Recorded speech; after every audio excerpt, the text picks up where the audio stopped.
السلام علیکم ورحمۃ اللہ وبرکاتہ۔ الحمدللہ رب العالمین والصلاة والسلام علی سید المرسلین، اما بعد فاعوذ باللہ من الشیطان الرجیم، بسم اللہ الرحمن الرحیم۔ فصل لربک وانحر، صدق اللہ العظیم۔ الصلاة والسلام علیک یا رسول اللہ، الصلاۃ والسلام علیک یا حبیب اللہ صلی اللہ تعالی علیہ وسلم۔ میرے پیارے آقا علیہ الصلاۃ و تسلیم کے پیارے دیوانوں، ماہ ذی الحج قریب ہے اور اس مقدس مہینے میں ہم قربانی پیش کرتے ہیں جو حضرت ابراہیم علیہ الصلاۃ و تسلیم کی مقدس یادگار ہے۔ لہٰذا آج انشاءاللہ قربانی کے کچھ احکام، قربانی کے مسائل، اس کی تعریف، قربانی کس پر واجب ہے، اس پر آپ سے گفتگو کریں گے۔ میرے پیارے آقا علیہ السلام کے پیارے دیوانوں، یاد رہے قربانی یہ خالص مالی عبادت ہے۔ حج مالی عبادت ہے، زکوٰۃ مالی عبادت ہے، حج مالی بھی ہے اور بدنی بھی ہے، نماز جسمانی عبادت ہے، روزہ جسمانی عبادت ہے، تو قربانی یہ خالص مالی عبادت ہے۔ قربانی کی تعریف یہ ہے کہ خاص جانور کو خاص دن میں اللہ کی رضا کے لیے ذبح کرنا، اس کا نام قربانی ہے۔ خاص جانور کو یعنی وہ جانور جو حلال ہوں اور وحشی نہ ہوں۔ بعض جانور حلال ہیں لیکن وحشی ہیں، جیسے ہرن ہے، نیل گائے ہے، بارہ سنگھا ہے، تو یہ حلال تو ہیں لیکن جنگلی جانور ہیں، ان کی قربانی ناجائز ہے۔ خاص دن یعنی 10ویں ذی الحجہ کو شہر میں نماز عید کے بعد سے لے کر تو 12ویں کے غروب آفتاب تک یہ قربانی کے ایام ہیں۔ 10ویں، 11ویں، 12ویں، 10ویں کا دن، 11ویں کا دن اور 12ویں کا دن، 3 دن اور 2 راتیں۔ رات کی قربانی کو فقہائے کرام نے ناپسندیدہ بتایا ہے، مکروہ ہے، لیکن اگر کسی نے کیا تو ہو جائے گی۔ اور اگر بعض کوئی ایسی وجوہات ہیں کہ دن میں قربانی کے سبب کوئی انتشار کا ماحول سمجھ میں آتا ہو تو رات کی قربانی پھر بلا کراہت جائز ہوگی۔ میرے عزیزوں، قربانی غنی پر واجب ہے، مالک نصاب پر قربانی واجب ہے۔ قربانی واجب ہونے کی شرطیں یہ ہیں کہ مسلمان ہو، مالک نصاب ہو، مقیم ہو یعنی مسافر نہ ہو، اور آزاد ہو۔ مسلمان، دیگر عبادتیں بھی مسلمان پر ہیں، اس لیے قربانی بھی مسلمان پر واجب ہے۔ مالک نصاب ہو، یہاں نصاب سے مراد وہ نصاب نہیں ہے جو زکوٰۃ کے لیے ہے، بلکہ نصاب سے مراد وہ نصاب ہے جس پر صدقہ فطر واجب ہوتا ہے۔ یعنی زکوٰۃ واجب ہونے کے لیے مال نامی ہونا شرط ہے، اور صدقہ فطر اور قربانی واجب ہونے کے لیے مال نامی شرط نہیں ہے۔ سونے کا نصاب 7.5 تولہ ہے، چاندی کا نصاب 52.5 تولہ ہے۔ زکوٰۃ اور صدقہ فطر کے احکام میں آپ نے اسے سنا ہے، وہی حکم قربانی کے نصاب میں بھی ہے، بس فرق اتنا ہے کہ زکوٰۃ میں مال نامی ہونا شرط ہے، قربانی اور صدقہ فطر میں مال نامی ہونا شرط نہیں ہے۔ اس کو ایک مثال کے ذریعے سمجھا دوں کہ آپ نے ایک مکان رکھنے کی نیت سے خریدا ہے، لیکن آپ کو اس کی حاجت نہیں ہے، 8-10 سال آپ کو اس کی ضرورت نہیں ہے، لیکن چونکہ وہ رکھنے کی نیت سے آپ نے خریدا ہے تو اس بنیاد پر آپ مالک نصاب ہوتے ہیں، تو آپ پر زکوٰۃ تو واجب نہیں ہوگی کیونکہ وہ مال نامی نہیں ہے۔ مال نامی اس وقت ہوگا جب بیچنے کی نیت سے آپ نے خریدا ہو، رکھنے کی نیت سے خریدا ہے تو زکوٰۃ تو واجب نہیں ہوگی، لیکن وہ آپ کی حاجت سے زائد ہے اور اس بنیاد پر آپ مالک نصاب ہوتے ہیں تو صدقہ فطر اور قربانی واجب ہوگا۔ تو مال نامی کی اس میں قید نہیں ہے۔ اور مقیم ہو، مسافر پر قربانی واجب نہیں، لیکن اگر کرے گا تو نفل ہوگی اور نفل کی قربانی کا وہ ثواب پائے گا۔ اسی طرح سے غلام پر قربانی واجب نہیں۔ بہرحال آج کوئی کسی کا غلام نہیں ہے، مزدور ہوتے ہیں، لیبر ہوتے ہیں، وہ ایک الگ بات ہے، لیکن غلام نہیں ہوتے ہیں۔ اسلام نے غلامی کی زنجیر سے دنیا انسانیت کو الحمدللہ آزاد کرا دیا ہے۔ آج پوری دنیا میں کہیں غلامی کی جو ہے یہ غلامی کا دور اور غلامی کا معاملہ پایا نہیں جاتا۔ جس طرح سے مرد حضرات پر قربانی واجب ہے، اسی طرح عورت پر بھی قربانی واجب ہے۔ جو بھی مالک نصاب ہوگا، مرد مالک نصاب ہے، مرد پر قربانی واجب ہے، عورت مالک نصاب ہے تو عورت پر بھی قربانی واجب ہے۔ نابالغ بچے بچیوں پر قربانی اگرچہ واجب نہیں ہے، لیکن اگر کر دیں تو بہتر ہے، اجر پائیں گے، لیکن بہرحال حکم یہی ہے کہ واجب نہیں، لیکن عورتوں پر بھی قربانی واجب ہے۔ ایک بات یہ یاد رکھیں، ایک گھر میں جتنے مالک نصاب ہوں گے سب پر قربانی واجب ہوگی۔ اگرچہ جوائنٹ فیملی ہو، چولہا ایک ہے، بزنس ایک ہے، لیکن سب کے اپنے بینک بیلنس بھی رہتے ہیں، اور 52.5 تولہ چاندی کا جو اماؤنٹ ہے وہ 26 سے 27 ہزار روپے کے قریب ہے، تو کوئی بہت بڑی رقم نہیں ہے، اور اس میں سال گزرنے وغیرہ کی بھی قید نہیں ہے۔ قربانی کی تاریخ میں اگر اتنا مال آ گیا، 10ویں کو نہیں، 11ویں کو نہیں، 12ویں کو آ گیا سورج ڈوبنے سے پہلے، تو اس پر قربانی واجب ہو جائے گی۔ اب اگر وہ جانور کا اہتمام مثال کے طور پر 12ویں کو عصر بعد اس کے پاس جو ہے 30,000 روپے اسے حاصل ہوئے تو اس پر قربانی واجب ہے۔ اب 1.5-2 گھنٹے میں جانور کا اہتمام نہیں ہو سکا، سورج ڈوب گیا، تو اب ایک بکری کی قیمت صدقہ کرنا اس کے ذمہ واجب ہوگا۔ تو میرے عزیزوں، تو قربانی جتنے مالک نصاب ہوں گے ایک گھر میں سب پر قربانی واجب ہوگی۔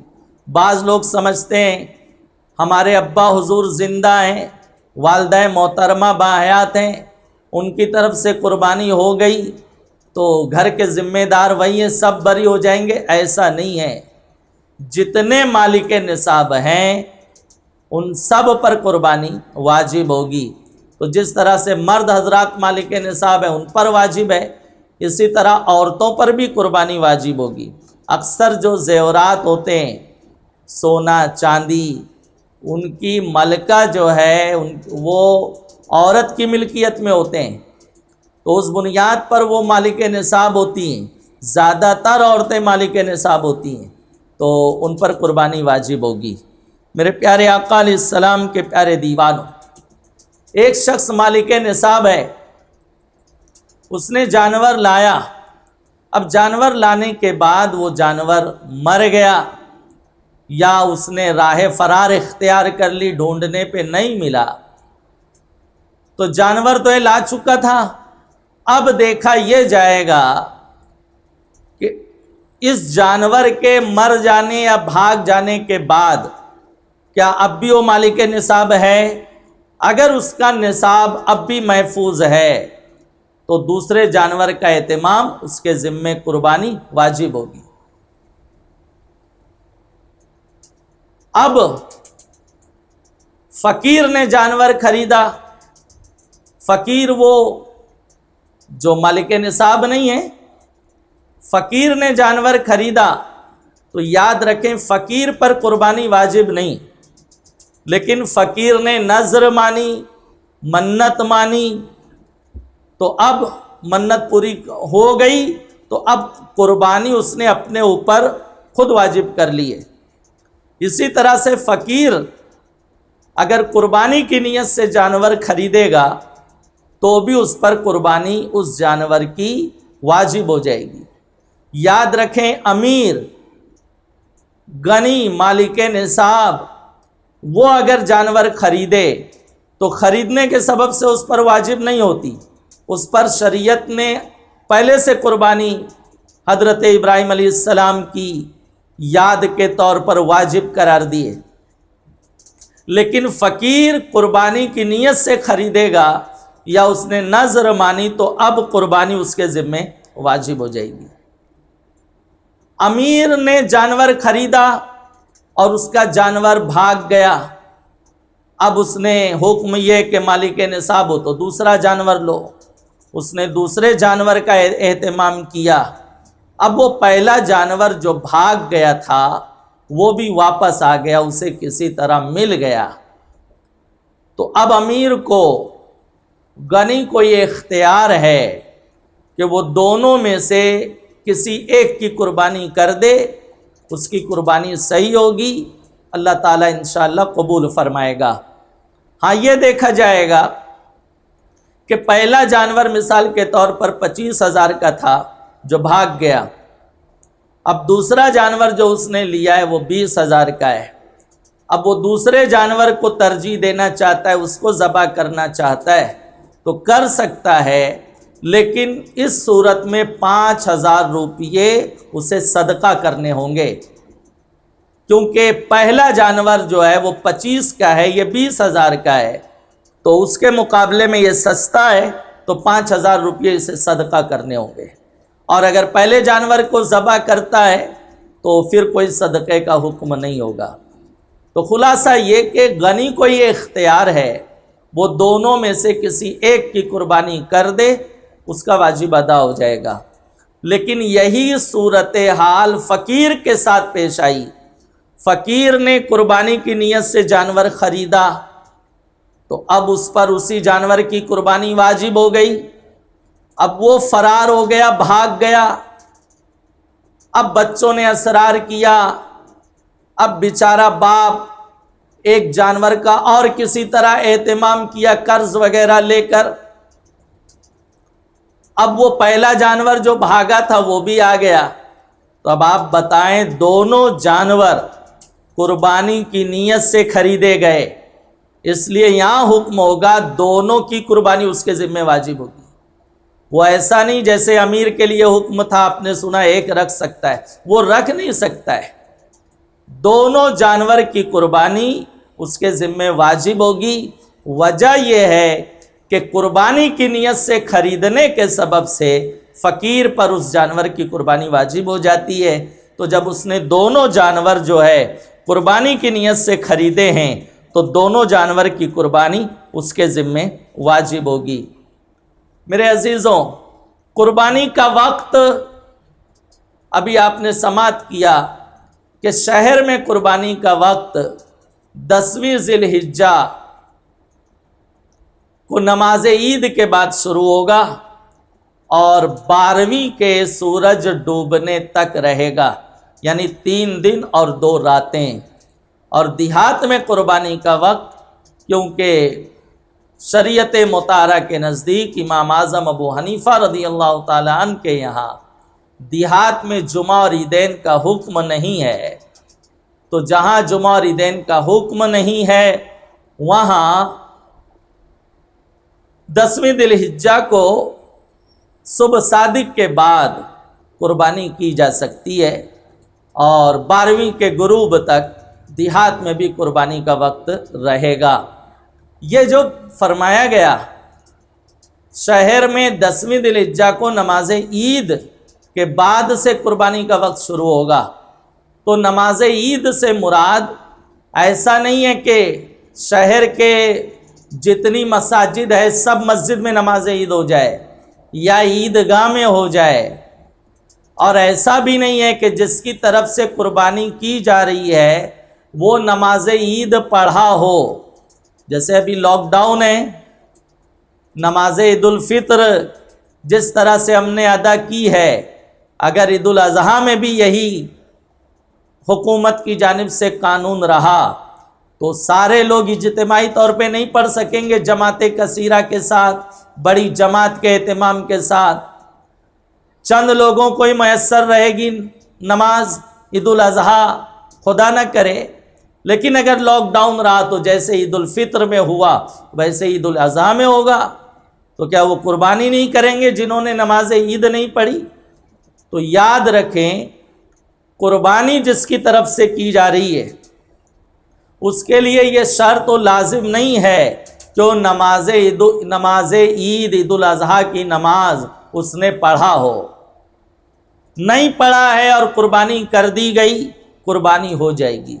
بس شرط یہ ہے کہ یہ جو فرمایا نماز عید کے بعد، تو نماز عید سے مراد یہ ہے کہ شہر کی کسی ایک مسجد میں عید الاضحیٰ کی نماز ہو گئی تو وہاں قربانی کا وقت شروع ہو گیا، قربانی کا وقت وہاں پایا جا رہا ہے، وہاں قربانی کی جا سکتی ہے۔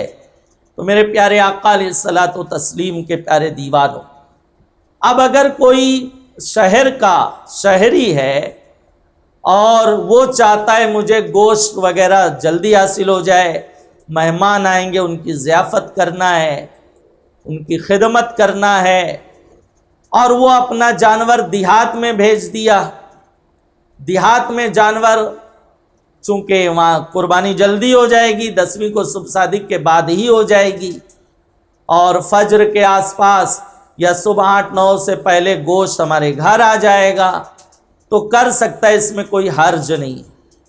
اسی طرح دیہات کا رہنے والا، اس کی طرف سے جو قربانی ہو رہی ہے، اس کا جانور اگر شہر میں ہے تو 10ویں ذی الحجہ کو نماز عید کے بعد ہوگی، یعنی جس علاقے میں جانور موجود ہے اس علاقے کی بنیاد پر حکم جو ہے وہ ہوگا۔ ایسا نہیں ہے کہ شہر والا اگر دیہات میں جانور بھیج رہا ہے یا اس کا پہلے سے جانور دیہات میں بندھا ہے تو وہ بھی جو ہے شہر کی نماز کے بعد کرے، یا دیہات والا اگر شہر میں ہے تو وہ 10ویں کو صبح صادق کے بعد کرے، ایسا نہیں ہے، بلکہ جانور جہاں ہے اس علاقے کی بنیاد پر شریعت کا حکم ہوگا۔ میرے پیارے آقا علیہ الصلاۃ والتسلیم کے پیارے دیوانوں، تو یہ قربانی کے واجب ہونے کی شرطیں تھیں، قربانی کی تعریف اور اس کے وقت کے حوالے سے کچھ گفتگو تھی۔ اللہ تعالیٰ مسائل شریعہ کی سمجھ عطا فرمائے، اور جن لوگوں پر قربانی واجب ہے انہیں اچھی نیت کے ساتھ اپنا واجب ادا کرنے کی توفیق عطا فرمائے۔ اللہ تعالیٰ ہم سب کو سنت ابراہیمی، حضرت ابراہیم علیہ السلام کی سنت مبارکہ، جو مستطیع حضرات مالک نصاب ہیں، انہیں پیش کرنے کی توفیق عطا فرمائے۔ السلام علیکم ورحمۃ اللہ وبرکاتہ۔